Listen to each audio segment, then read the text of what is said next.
여름이 되면 늘 따라다니는 말이 방학, 휴가, 여행 이런 말들이잖아요.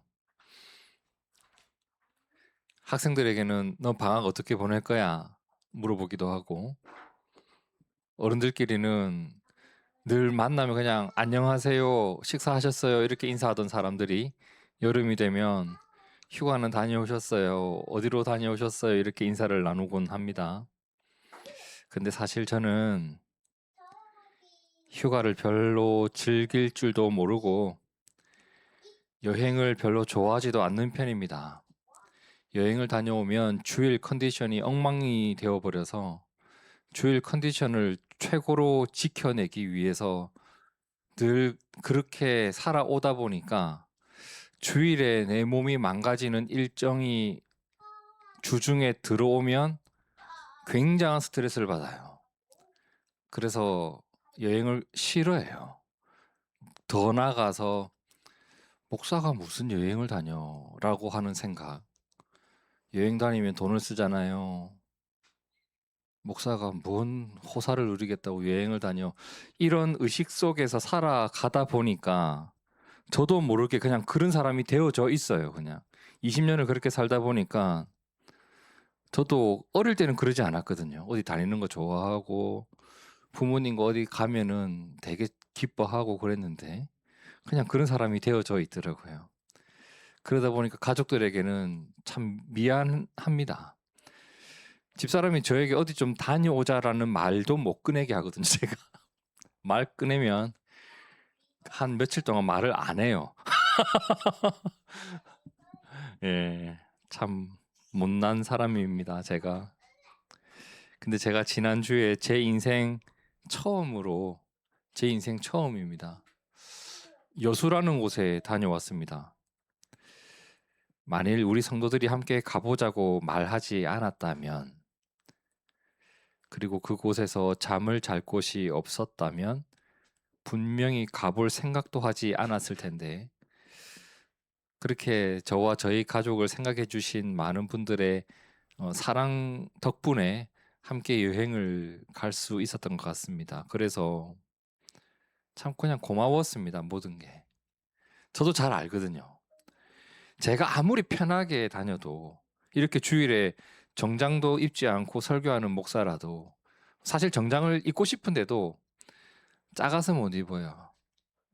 살려고 하니까 비싸서 그냥 정장 안 입고 그 돈으로 전기세 내는 게 더 낫겠다 싶어가지고 이렇게 입고 다니는데, 이렇게 편하게 다니는 목사라고 해도 목사를 데리고 어디를 다니는 게 얼마나 불편합니까? 제가 만일에 평신도고 제가 다니는 교회의 담임 목사와 함께 여행을 간다. 상상만 해도 그건 지옥이죠. 저는 제가 목사지만 목사님들하고 여행 다니는 거 너무 싫어합니다. 어딜 가도 자리에 앉아가 일어날 줄을 몰라요. 물 한 잔도 제대로 자기가 안 따라 마시려고 하고 막 그렇게 있잖아요. 그 고집스러운 그 이렇게 꼿꼿함. 요즘은 그런 분들 잘 없지만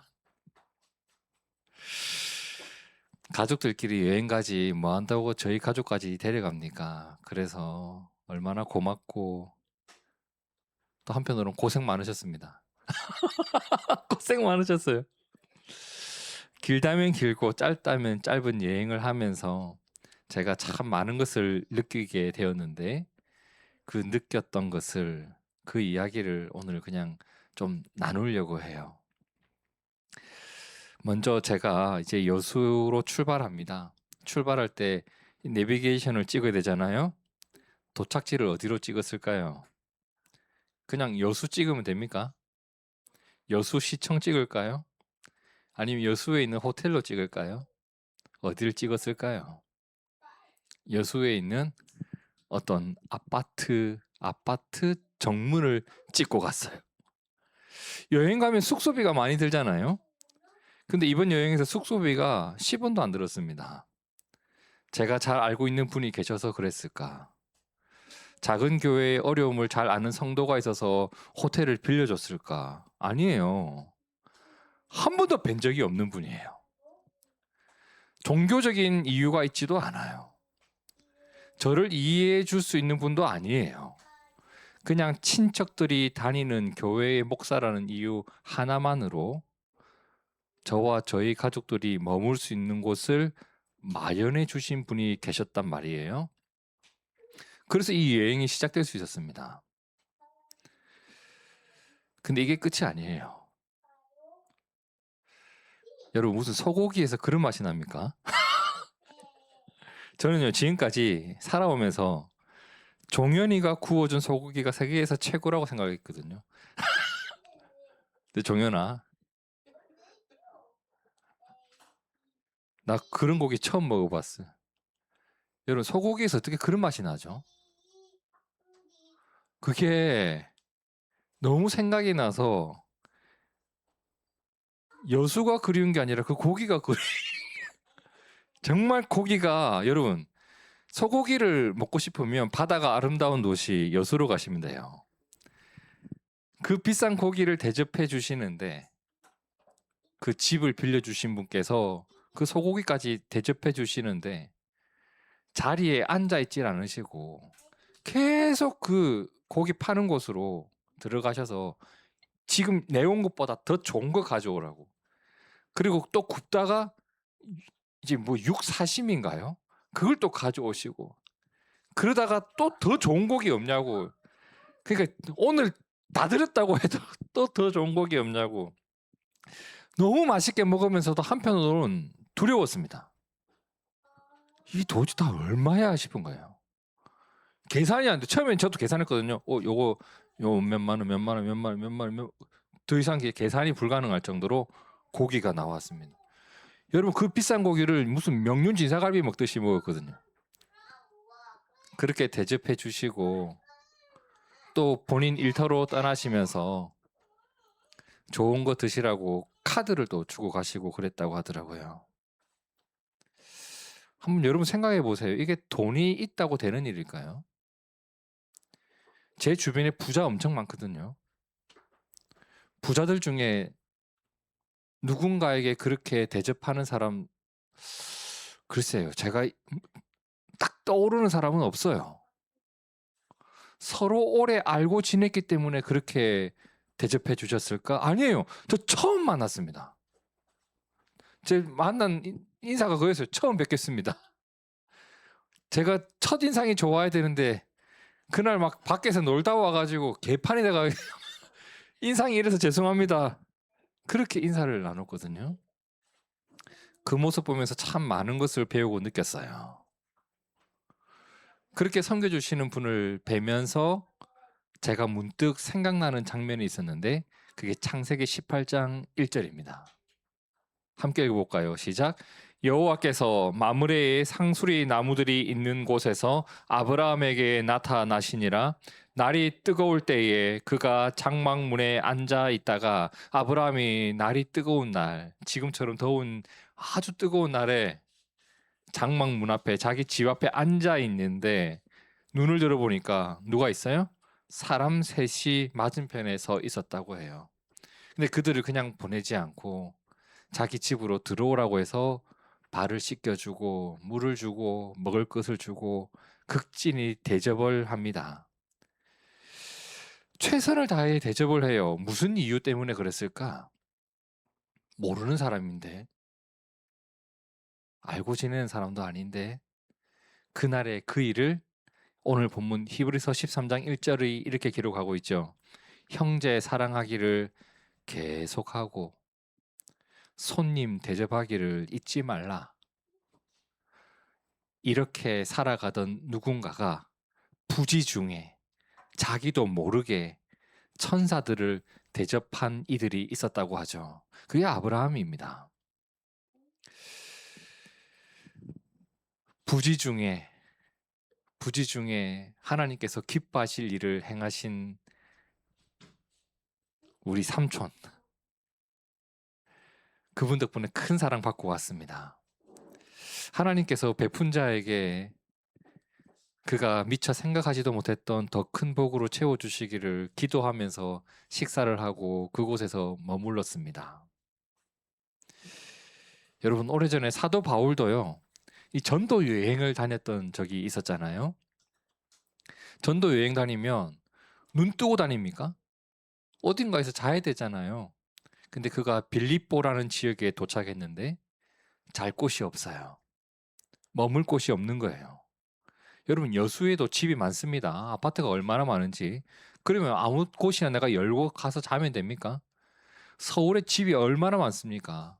근데 제 집이 없어요. 내가 원하는 곳에 가서 머물 수 있는 권리가 나에겐 주어져 있지 않아요. 내게 아니니까. 바울도 똑같은 상황이에요. 빌립보에 집이 얼마나 많은데. 근데 내가 잘 곳은 없는 거예요.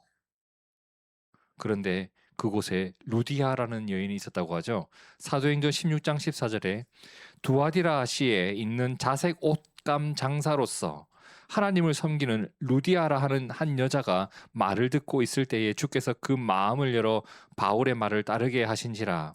그와 그 집이 다 세례를 받고 우리에게 청하여 이르되 만일 나를 주 믿는 자로 알거든 내 집에 들어와 유하라.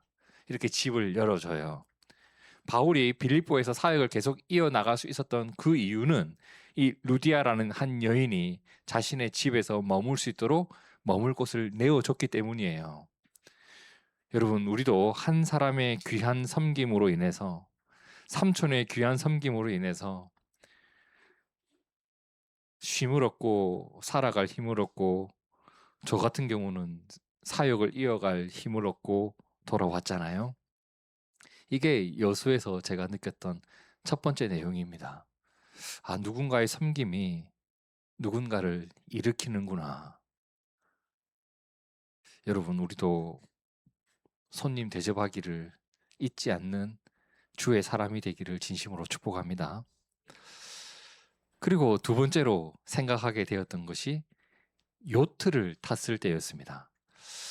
여수에서 요트를 타보지 않았다. 여수를 갔다고 하지 마십시오.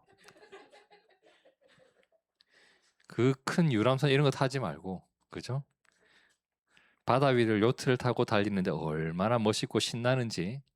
근데 요트 안에서 계속 안내 방송이 나와요. 여러분, 해먹에 사람들 올라가지 마세요. 많이 올라가지 마세요. 뛰어다니지 마세요. 바다에 빠지지 않도록 조심하셔야 됩니다. 바다에 소지품 빠지면 못 건집니다. 조심하셔야 됩니다. 아이들 뛰지 말게 멈추게 하십시오. 여러분, 틀린 말 있습니까? 다 맞는 말이에요. 그때 만일에 바다에 빠지면 답이 없어요. 진짜 저 공포스러웠습니다. 저 고소공포증도 있는데 바다 공포증까지 생기는 것 같아요. 그 빠지면 정말 답이 없을 것 같아요. 밤이잖아요. 그렇게 요트를 타고 어디를 갔을까요? 신대륙을 발견하기 위해 태평양을 건너갔을까? 집에 빨리 오기 위해서 인천으로 왔을까요? 아니요. 저는 어디까지 간지도 모르겠어요, 사실. 제가 간 곳은 선장이 생각한 곳까지 간 거예요. 거기에서 멋진 불꽃놀이를 봤습니다. 그걸 같이 봤어야 되는데. 이제 그리고 돌아왔거든요. 여러분,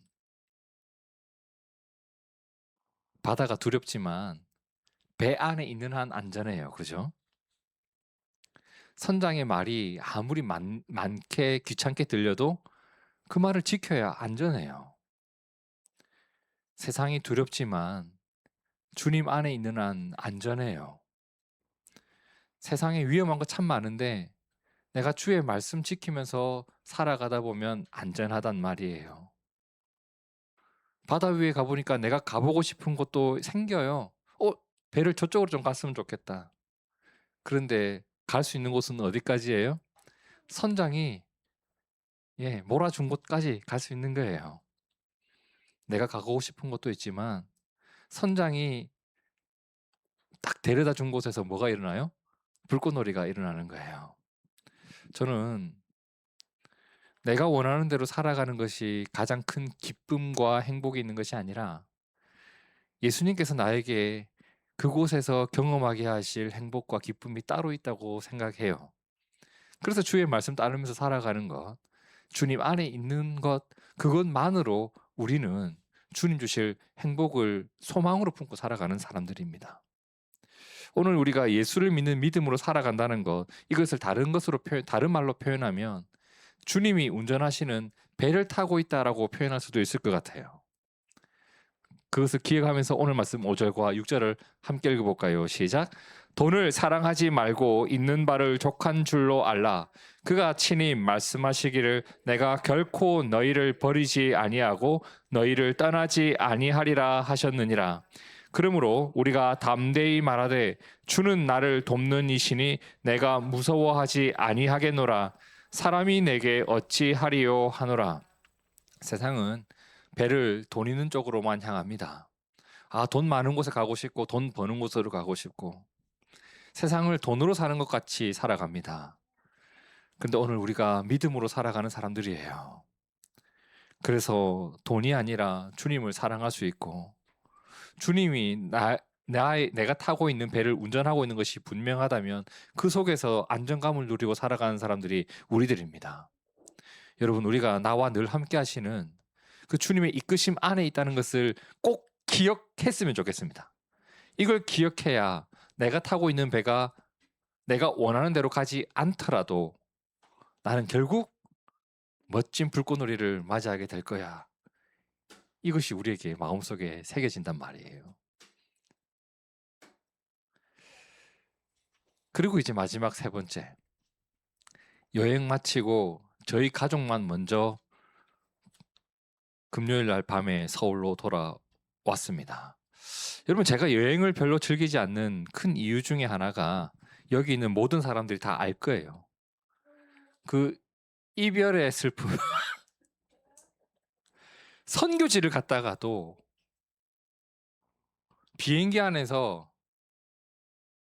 거의 반은 울다가 울면서 와요, 그냥. 심지어 고향 부산에 갔다가도 엄마 아빠랑 헤어지는 게 슬퍼가지고 아직까지 울어요. 그냥 그 이별의 순간을 맞이하기 싫어서 제가 여행을 더 싫어해요. 너무 힘들어해요. 근데 여수에서 서울로 돌아올 때 제가 안 울었던 거 아십니까, 여러분? 안 울었어요, 이번에는. 전혀 슬프지가 않았어요. 우리가 헤어질 때 뭐라고 인사를 했는지 기억나십니까? 주일에 봬요 이랬어요. 주일에 봬요. 이 말 한마디 말이에요. 곧 다시 만나고 곧 다시 함께 예배드리고, 그죠? 여러분, 우리가 하나님 안에서 살아가는 교회라는 것은 영원한 하나님 나라를 바라보면서 살아가는 사람들입니다. 우리는 헤어지는 사람들이 아니라는 거예요. 인간의 이별 중에 가장 큰 아픔을 주는 이별이 죽음이라고 하잖아요. 근데 그 죽음을 맞이하는 순간에도 그리스도인들이 뭐라고 인사합니까? 집사님 먼저 가. 곧 만나. 나 따라갈게. 이래요. 여러분, 우리의 소망이 우리에게서 나온 것이 아니라 하나님께서 우리에게 주신 거잖아요. 영원한 나라가 있고 영원히 함께 살아가고 영원히 그 나라에서 살아가는 소망 가운데 살아가는 것 말입니다. 오늘 말씀 13장 8절을 함께 읽어볼까요? 시작. 예수 그리스도는 어제나 오늘이나 영원토록 동일하시니라. 영원토록 동일하신 사랑이 오늘도 있고 내일도 있고 우리 속에 늘 함께합니다. 주님께서 주신 소망이 우리는 영원한 나라에서 살아갈 소망 아닙니까? 이런 것들을 떠올리면서 여수의 여행을 마치게 됐습니다. 하나님께서 저에게 많은 것을 주신 것 같은 한 주간이었습니다. 아브라함처럼 저와 우리 교회를 섬겨주신 분을 만났잖아요. 이 얼마나 귀해요. 두려운 것이 많은 이 세상을 주님께서 담대하게 살아가도록 도와주시고 내 인생을 이끌어가고 계심을 기억하게 하셨잖아요. 그 배 위에서 말이에요. 그리고 변하지 않는 소망을 주셔서 세상에 아픔이 있어도 고통이 있어도 영원한 소망 속에서 우리를 살아가게 하신 것, 이것이 전부 예수님 때문에 우리가 누리는 은혜들임을 믿습니다. 여러분, 주의 은혜 안에서 내가 오늘을 살아가고 있다는 것을 우리 마음에 꼭 품고 살아갔으면 좋겠습니다. 그죠? 우리가 주의 은혜 안에서 오늘을 살아가고 있어요. 그리고 이러한 우리의 인생 가운데 늘 아름다운 선물을 주시는 주님의 은혜가 오늘도 우리와 함께하기를 진심으로 바라고 축복합니다. 함께 기도하겠습니다. 하나님, 우리들을 사랑으로 돌보아 주시고 사랑으로 이끌어 주셔서 감사드립니다. 우리에게 주신 은혜를 나만 받고 나만 누리며 살아가는 것이 아니라 나도 누군가에게 그러한 사람이 되어지고 나도 받은 은혜를 누군가에게 조금이라도 나누어 줄 수 있는 그런 사람이 되고 싶습니다. 그렇게 우리 교회가 점점 따뜻해져 가고 우리 교회가 점점 은혜를 더 크게 누리는 교회 되게 도와주옵소서. 예수님 이름으로 기도드립니다. 아멘, 아멘, 아멘.